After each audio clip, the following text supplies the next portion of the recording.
আউযুবিল্লাহি মিনাশ শাইতানির রাজীম। বিসমিল্লাহির রহমানির রহিম। অত্যন্ত দুঃখের সাথে জানানো যাচ্ছে যে জাহাঙ্গীরনগর বিশ্ববিদ্যালয়ের জাকসু নির্বাচনে পুলিং অফিসারের দায়িত্বরত শিক্ষিকা জান্নাতুল ফেরদৌসীর মৃত্যুবরণ করেন।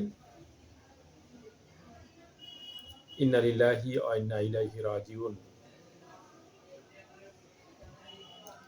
শিক্ষিকা জান্নাতুল ফেরদৌসীর মৃত্যু যা বললেন প্রত্যক্ষদর্শী।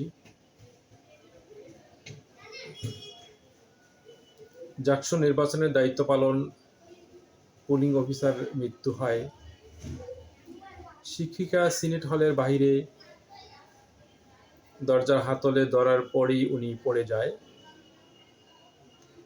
পড়ে যাওয়ার পরেই সে প্রত্যক্ষদর্শী ছাত্র এবং পাশে মহিলা শিক্ষক ছিল, ছাত্রী ছিল, তারা সবাই দরাদরি করে ওনাকে সেই স্ট্রেচারের মধ্যে উঠায়।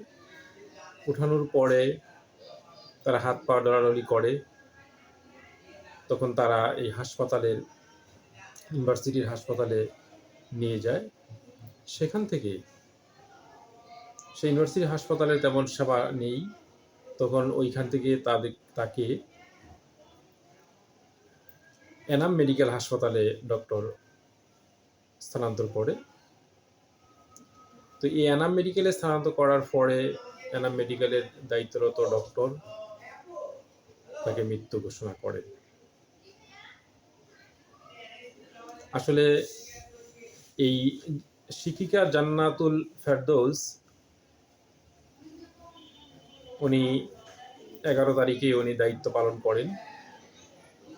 দায়িত্ব পালন করে রাত্রে উনি বাসায় যায়।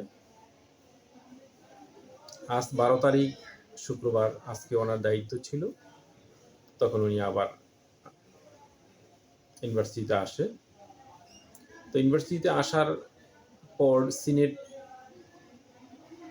ভবনের দরজায় উনি ধরার পরেই উনি পড়ে যায়। আসলে এই দুঃখজনক ঘটনার জন্য অনেকটা বিশ্ববিদ্যালয় প্রশাসনই দায়ী। কারণ এই যেই বোর্ড দীর্ঘ সময় ধরে ভোট গণনা করছে, সেটা কিন্তু করার কথা ছিল না।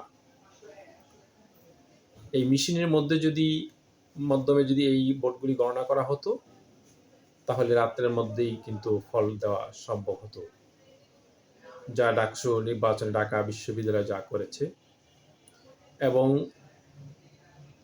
জাহাঙ্গীরনগর বিশ্ববিদ্যালয় একইভাবে গণনার কথা ছিল, কিন্তু আমাদের যে সংগঠন নির্বাচনকে বয়কট করেছে, তাদের দাবির পরিপ্রেক্ষিতেই শিক্ষকরা